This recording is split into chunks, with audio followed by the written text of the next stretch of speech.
내용이 뭐냐면은 5.18은 북한 특수군 600명이 일주일 데려다 준 문제이다.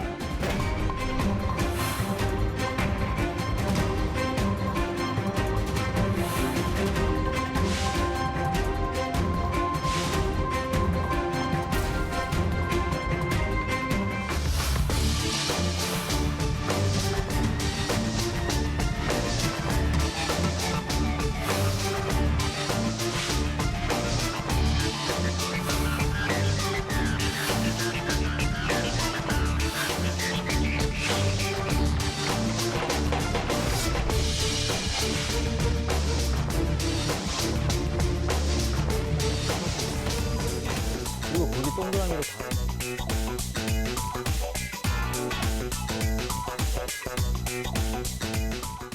최진봉 교수, 백성문 변호사 자리했습니다. 오늘 첫 번째 주제 보겠습니다. 5.18 망언의 주인공 지만원 씨, 그는 이명박 후보의 어머니가 일본 사람이라는 주장에서 김대중 전 대통령이 일본과 협정을 맺고 독도를 넘겼다 이런 주장까지 뭐 많습니다. 여러 차례 법원에서 유죄 판결을 받은 사람인데 지만원 씨 입에서 나오는 그야말로 아무 말의 역사 살펴보겠습니다. 원래 원래 군인 출신이시죠? 군인 출신이에요. 육사 출신입니다. 1942년생이고요. 육사 22기로 임관을 했고 육군 대령까지 지내고 예편을 했습니다. 그리고 1967년하고 71년도에 베트남 전쟁에 참전도 했고요. 네. 그래서 군인으로 계속 생활을 하다가 네. 육군 대령을 예편한 이후에 그리고 나서부터 이제 정치적 발언들을 했는데 그중에 이제 가장 문제가 되고 있는 게 잘 아시는 것처럼 지금 그 유튜브나 이런데 북한군이 광주민주화운동 5.18에 북한군이 내려와서 북한군이 주도를 했다. 네. 그리고 600명이 북한군이 참여했다. 이런 내용을 주장을 하면서 네. 이제 법적 논쟁에 휩싸이게 됐고요. 네. 그리고 이제 국가를 상대로 손해배상 청구 소송을 했는데 1심과 항소심에서 모두 패소했습니다. 그리고 네. 지금도 지만원 씨 저런 발언들 때문에 많은 이제 시민사회단체나 개인들이 소송을 벌이고 있는 상황이고요. 자, 그중에 저희가 오늘 확인한 유죄 판결만 몇 개 정리했습니다. 네, 그동안에 2002년에 5.18 왜곡하는 광고를 냈다가 이렇게 유죄 판결 받았고요. 그 다음에 김대중 전 대통령 명예를 훼손해서 또 역시 이렇게 법원에서 판결 받았고요. 2007년에는 이명박 후보 어머니는 일본 사람이다 했다가 또 그때는 구속됐다가 또 저렇게 유죄 판결 받았고요. 지난해는 정신대도 있고 사실 저희가 이거 한 거는 형사뿐입니다. 명예훼손. 이 민사도 많이 걸려서 부지런히 돈 내고 계시고요. 네. 아마 요 한두 달 사이에 지금 또 수많은 소송에 걸려 있기 때문에 아마 당분간은 법원을 자주 가야 할 것 같은데 하나씩 여쭤보겠습니다. 2002년 5.18 민주화 운동 관련 광고를 실었더군요. 네, 그러니까 2002년 8월 16일, 17일에 네. 동아일보와 문화일보의 지명 광고를 싣습니다. 그 지명 광고의 제목은 대국민 경계령, 좌익 세력 최후의 발악이 시작됩니다라는 그런 제목인데요. 내용을 보면 쌀과 마늘 사건 등으로 이제 농민을 분노하게 하고 거기에다 노동 세력, 홍위 세력들 등의 좌익 세력이 불을 댕기면 네. 광주 사태의 확대판이 나올 수 있다. 그러니까 광주 사태는 여기서 나옵니다. 처음으로 소수의 좌익과 북한에서 파견된 특수부대원들이 네. 순수한 군중들을 선동해서 일으킨 폭동이었다. 그리고 이런 소요 사태를 일으켜놓고 계엄령을 선포하게 되면 네. 우리 우익들은 다 잡혀가고 김정일이 무혈 입성을 할 수 있다 서울에 이런 내용의 광고를 실었습니다. 네. 이건 뭐 사실 뭐 제가 이게 사실력을 논하기도 좀 창피할 정도의 그런 내용인데 그래서 이제 그해 같은 해 12월에 그 목포과학대 사회복지학과 교수 이동춘 교수 등으로부터 이제 피소를 당해서 말씀하셨던 것처럼 첫 번째 징역 10월에 집행유예 2년이 선고가 됐습니다. 네. 그렇게 유죄 판결 받고서도 그해 바로 2003년이죠. 김대중 대통령이 5.18 당시에 네. 또 김일성과 짜고 네. 광주 폭동을 일으켰다. 또 이런 주장을 자신의 그 홈페이지에 올려요. 네. 그래서 지금 말씀하셨던 것처럼 김대중 대통령이 과거에 이제 김일성이 북한과 야합해서 5.18 광주 폭동을 일으켰다. 네. 뭐 이런 상황 뒤에는 북한이 배후에 있었다라는 내용뿐만 아니라 이것도 있습니다. 98년에 이제 한일 어업 협정을 맺고 네. 우리 쌍끌이 어선을 북한에 주자. 김대중 대통령이 그렇게 했다라고 지금 얘기를 하고 네. 또 독도는 우리 땅이라는 노래를 금지곡으로 지정을 하면서 이걸 이제 일본의 독도를 넘겼다라는 거예요. 네. 이런 허위 사실을 또 게재해서 말씀하셨던 것처럼 다시 또 이제 또 유죄 판결 받죠? 고소를 당하게 네. 되고 이 경우에 이 당시에도 징역 8개월에 집행유예 2년을 이제 선고받게 네. 됩니다. 어 2007년에는 이명박 후보 어머니가 일본 사람이라는 주장이 뭡니까? 그러니까 이명박 전 대통령이죠. 이명박 전 대통령 어머니가 일본 사람이라 그래서 그는 이상득 지금 형이잖아요. 이명박 전 대통령 형과는 이복 형제다. 네. 이렇게 주장을 했어요. 한참 대선하고 있는데. 그리고 대선하고 있는데 이런 얘기를 했죠. 그래서 그게 법적 처벌을 받았는데요. 네. 그리고 나서 2007년 1심에서 실형을 또 항소심에서 집행유예를 선고받았고요.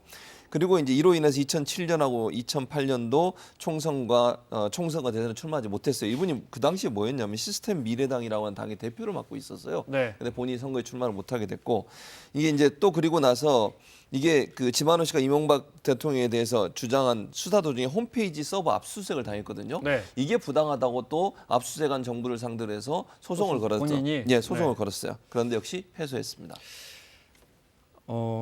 이건 말고도 많습니다. 근데 시간 때문에 또 몇 개만 살펴보겠습니다. 지난해 정신대 할머니들 네. 또 말 함부로 해서 또 소송당해서 또 유죄 판결 받았죠. 네, 저 정대협이라는 단체 이제 한국 네. 정신대 문제대책협의회입니다. 네. 그러니까 이 그 위안부 할머니들을 위하는 그런 단체인데 할머니들 보살펴 주는 네, 단체죠. 그렇습니다. 네. 여기에 대해서 뭐라 그러냐면 이 정대협의 윤미향 상임대표 남편이 과거에 남매 간첩단 사건으로 징역 4년을 선고를 받았는데 네. 그래서 간첩이라는 겁니다. 그래서 이 네. 간첩이 이제 그 위안부 할머니들 꼬드겨서 네. 지금 한미일 동맹을 깨는 역적질을 하고 있다. 이분 머릿속에는 모든 게 다 그런 간첩이죠. 간첩이에요. 그래서 정말 간첩이 사라지면 가장 일자리를 잃는 분이 이분입니다. 네, 그러니까요. 이제 그런데 지금 네. 아까 말씀드렸던 이 정대협 그 윤미향 상임대표 남편이 과거에 이제 국고법 위반으로 처벌한 전력이 있는데 네. 그 내용이 잘못됐다고 해서 지금 재심 결정이 2014년에 내려진 상황이었거든요. 네. 그러니까 지금 간첩이란 부분에서 전혀 사실 무근인데 또 그런 내용을 이제 허위 사실을 유포했기 때문에 네. 이때도 또 이제 1심에서 유죄 판결을 받고 집행유예 선고를 받게 됩니다. 지금 저희가 4건 살펴봤는데 네. 그중에 구속이 2건인데 네. 판결 나오는 거 보면 다 집행유예예요. 이런 그러니까 건 이게 왜? 사실 이 소위 말하는 명예훼손과 관련해서는 네. 법원에서 실형 선고하는 사례가 생각보다 그렇게 많지 않습니다. 네. 왜냐하면 이 명예훼손이라는 죄 자체는 예를 들어서 해외는 없는 경우도 많아요. 네. 이건 그냥 민사상 문제라고 하는 거죠. 표현의 자유 영역이기 때문에 그래서 정말 죄질이 중하다고 해서 이제 구속해서 기소를 해도 법원에서는 실형 선고보다는 이제 집행유예 선고가 많다. 네. 뭐 그런 부분들이 원인이 아닐까 싶습니다. 네. 그런데 이제 말씀드린 것처럼 지금도 수많은 소송이 고소가 걸리고 있으니까요. 한번 법정에서 어떻게 결정 나는지 보겠습니다. 지만원 씨가 가장 핵심적으로 주장하는 게 광주 5.18 민주화 운동 당시에 그때 북에서 온 게릴라 600여 명을 내가 다 사진으로 찾았다는 겁니다. 그 지만원 씨의 단체가 아주 과학적인 미국에서 온 기술을 이용해서 아주 과학적인 방법으로 찾아냈다는 겁니다. 그래서 아시다시피 전부 번호를 붙여놨습니다. 그 600여 명의 그 간첩들, 북한에서 온 사람들, 간첩이라고 하죠. 네, 그 게릴라들을 그럼 어떻게 찾아냈을까요? 본인의 이야기를 한번 들어보겠습니다. 눈빛 보십시오. 몸매 보십시오. 총을 든 병사 한번 보십시오. 궁뎅이하고 허리하고 보세요. 저 몸매 한국군 몸매에서 나오기 어렵습니다. 몽둥이 전문가입니다. 또 폼들 한번 보세요. 폼들 이렇게 하고 있죠. 이렇게 다리하고 팔 보십시오. 그게 북한식 걸음걸이입니다. 그 자기도 모르게 북한식 걸음걸이가 나오는. 딱 이렇게 그 눈매 확대경 가지고 눈매 한번 보십시오. 댁에 가셔서 두 사람이 총 거꾸로 맸어요. 여기 흰띠 들고 이게 비 표시하고 북한 사람들은 총을 거꾸로 맵니다. 그 오른쪽에는 지금 현재도 지금 이 순간에도 총을 거꾸로 메고 있다고 하는 걸 보여줘요. 다음 사례로 넘어가겠습니다. 네. 과학적으로 분석한다 하면서 광수라고 하죠. 광주에 파견된 북한 특수군에서 저희 사사건건에서도 몇 차례 광수 몇 명을 확인해 드렸는데 오늘은 71번 광수를 보겠습니다. 지만원 씨는 71번 광수가 우리가 아는 그 황장엽 씨라는 겁니다. 김일성 주석의 비서까지 한 황장엽 씨라는 거예요. 이유는 미 정보부에서 일한 영상 분석팀이 얼굴 인식 프로그램으로 찾았다는 겁니다. 쉽게 말해서 닮았다는 겁니다. 사실 지금 이런 내용을 제가 왜 평가를 해야 되는지조차 잘 모르겠습니다만 네. 정말 말 그대로 사실무근 근데 지금 저희가 왜 이걸 다루고 있나를 네. 다시 한번 따져보죠. 이런 주장을 하는 지만원 씨를 공개적으로 계속 존경한다고 하는 네. 현직 국회의원이 있고요. 또 나머지 2명의 국회의원은 지만원 씨의 말을 계속 국민들에게 전파하고 알립니다. 그러니까 지금 뭐 자한당 내에서 뭐 지금 징계하고 징계 위반 그 부분에 관해서도 계속 논란이 있는 거 아니겠습니까? 이거는 사실 보수와 진보의 영역 논리도 아니고 이거는 그냥 역사적 사실에 관련된 문제인데 네. 역사적 사실을 사실 이건 너무나 터무니없게 왜곡을 하고 있어서 제가 평가의 영역도 아니라는 표현 황장엽 씨가 이 하지 이야기를 않았습니까? 들으면 얼마나 황당할까 싶어요. 그러니까요. 그냥 이거 그냥 묻지마로 얘기를 하는 것 같다는 느낌밖에 안 드는데 문제는 네. 이런 유튜브 방송을 심지어 지금 수십만 저 명이 책도 듣고 많이 팔립니다. 그러니까 네. 수십만 명이 듣고 지금 말씀하셨던 것처럼 현재 국회의원들이 지금 이 지만원 씨에 관련된 이 발언을 두둔하는 듯한 태도를 보이고 네. 이러다 보니까 지금 국민적인 비난이 거세다고 봐야 될 것 그러니까 같습니다. 문제는 황장엽 씨가 저렇게 지금 뭐 미국 정보부에서 일한 영상 분석팀이 분석이다 이렇게 얘기했는데 구체적으로 누군지는 한 번도 밝힌 적이 없어요. 네. 그 영상 분석팀이 누구고 정말 그 분야의 전문성을 갖고 있는 전문가가 누군지는 한 번도 밝힌 적이 없이 그냥 그렇게 주장을 하고 있거든요. 네. 그러면 근거를 대시려면 구체적으로 그 영상 분석팀에서 일한 사람이 누구고 그 분석을 한 사람이 누구인지 정말 그 사람 미국 정보부에서 일한 경력이 있는 건지 이런 부분들을 분석해야 되는데 네. 그런 부분이 전혀 제시되지 않고 저렇게 그냥 번호 붙여가지고 황장엽 비서였다 이렇게 얘기를 하면 또 실제 71번으로 지목되는 분 중에도 본인이라고 주장하는 분들이 있어요. 박남수라는 예. 시민이 예. 저거 나다라고 그러니까요. 나와버렸어요. 얘기를 네. 하고 있어요. 그런데도 저렇게 주장을 하시니까 이게 상식적으로 이해가 안 되는 거 아니겠습니까? 네. 과학적이지도 않고 아까 그래서 네, 말씀하신 네. 거 들어보세요. 몸매 폼 가지고 분석한 것처럼 보이잖아요. 그게 무슨 과학적인 분석 방법입니까? 네. 그런 걸음걸이가 하는 사람이 한두 명이겠습니까? 그러니까 전혀 저는 과학적인 분석 방법이라고 얘기하시는데 근거를 대면서 얘기하는 게 필요하다는 생각이 듭니다. 이렇게 하다가 또 지난해 피해자들에게 8,200만 원을 물어줬더라고요. 네. 네, 법원 판결로. 도대체 이런 돈은 어디서 나오는지 모르겠습니다. 네, 지금 71번 광수를 봤는데 어제인가 그제 저희 살펴봤는데 75번 광수는 누군지 아세요? 리선권입니다. 네. 그 말 까칠하게 하는 그 조평동 위원장 네. 남북 대화할 때마다 네, 리선권이랍니다. 네, 그런 지만훈 씨의 말을 철석같이 믿습니다. 오죽하면 대표적인 보수 농객이죠. 조갑재 씨도 정말 북한군이 왔다는 건 터무니없다라고 연일 이야기하고 있는데 그중에 한 장면 보겠습니다. 광주 사태를 취재한 사람이 수백 명인데 그중에 내가 단 한 사람도 그런 주장을 한 사람 만나본 적이 없다. 국가기관이 5분 조사를 해도 북한군 북자도 안 나온다. 또 북한군이 그렇게 대규모로 들어왔으면 북한군 손에 죽은 사람이 있을 거 아니냐. 죽은 사람 없다.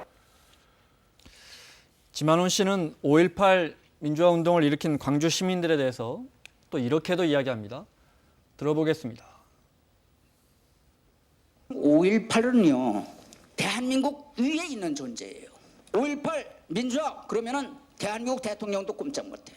대한민국 위에서 대한민국을 호령하는 악령이에요. 간첩 행위를 해도 다 정당화가 돼. 이거 가만둬야 됩니까? 안 됩니다. 이거를 농마주의, 껌파리, 구두닦기, 식당보이 이런 사람들이 할 수 있어요? 광주에 모인 사람들은 전부 이런 사람들이에요. 거기에 참가한 사람들. 그 뒤에 뭐 구두 닦기라든지 식당에서 일하시는 분들을 칭하는 것만 봐도 이분의 어떤 우리 사회를 일하는 그 양태로 나누는 계급식도 좀 네. 볼 수 있는 것 같고. 그러니까요. 네. 그러니까 진짜 그냥 이 지만원 씨의 이런 내용들을 보면 사실 5.18이라는 건 굉장히 우리 근대사의 가슴 아픈 과거 아니겠습니까? 군부 독재 세력에 의해서 정말 선량한 시민들이 안타깝게 목숨을 잃고 폭행을 당하고 했던 그런 사건들인데 이걸 저런 방식으로 모든 논리는 좌익과 간첩이에요. 네. 근데 그에 대한 어떠한 증거, 객관적인 증거도 제시를 못합니다. 물론 지금 그 이야기를 해야 지지층이 만들어지거든요. 그러니까요. 네. 그러니까 지만원 씨는 물론 뭐 본인은 과학적으로 분석했다고 하지만 지금 전혀 사실이 아니라는 거는 객관적으로 다 드러나고 있단 말이죠. 네. 그러니까 그러다 보니까 지금 이런 얘기를 하면서 또 여기에 후원을 하고 이 지만원 씨 얘기를 믿고 하는 네. 이런 모습들만 봐도 그러니까 이게 정말 과연 이 언론 표현의 자유 영역을 어디까지 보여야 되는지 네. 그런 부분들에 대한 생각까지 들게 만드는 그런 상황입니다. 지만훈 씨 하나만 더 보겠습니다. 군인이 5.18 당시에 민간인을 폭행한 것은 18일 당일 한 번뿐이다라고 이야기를 합니다. 네, 이걸 비단 굳이 우리가 증명해야 할까? 뭐 이 프로그램을 광주 시민들도 보고 계실 텐데, 네. 하지만 뭐 수많은 영상과 뉴스와 증언으로 증명된 사실 아닙니까? 그럼요. 네. 그 사진 아까도 영상이 잠깐 나왔습니다만 무자비하게 공수부대원들이 시민들을 무자비하게 폭행을 합니다. 네. 시민들이 왜 무장을 했겠습니까? 먼저 총을 쏘고 그다음에 저렇게 무자비하게 그 폭도들도 아닌데 저런 식으로 지금 달려가는 모습 보이지 않습니까? 저런 식으로 일반 시민들을 구타하고 네. 그다음에 뭐 칼로 찌르기도 하고 이런 일들이 비일비재하게 일어나고 있었기 때문에 보호 차원에서 자위권 차원에서 어쩔 수 없이 시민군들이 무장을 할 수밖에 없는 상황이었어요. 네. 그런 상황까지 가도록 만든 것은 저는 계엄군과 저 공수부대원들의 문제라고 저는 보는데 그런 부분 때문에 피해를 당한 분들이 4,315명이에요. 네. 확인된 부분만. 이런 분들이 하루에 4,315명이 그럼 매를 맞았겠습니까? 한 번에?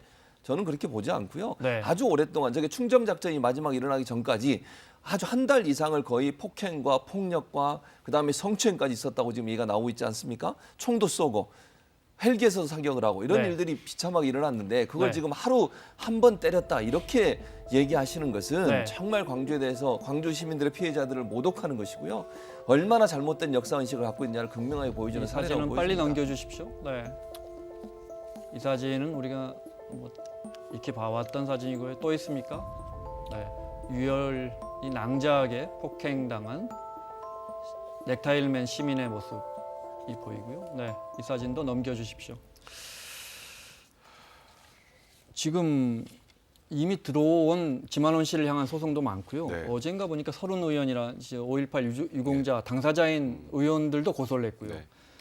유가족들 뭐 고소, 고발, 형사소송, 민사소송 다 한다 그러고요. 네. 그러니까 이런 얘기를 하더라고요. 이건 좀 정말 우스갯소리로 말씀드리면 이 토론을 주최했던 송갑석 의원이 네.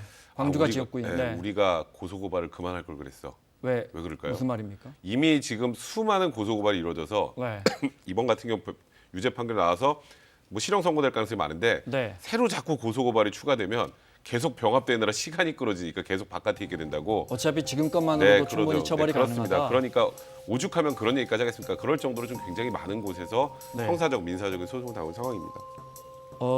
여기까지 하겠습니다.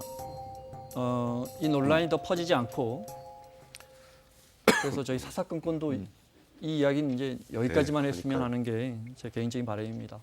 자, 백성문 변호사, 최진봉 교수 함께하고 있습니다. 오늘 두 번째 주제 보겠습니다.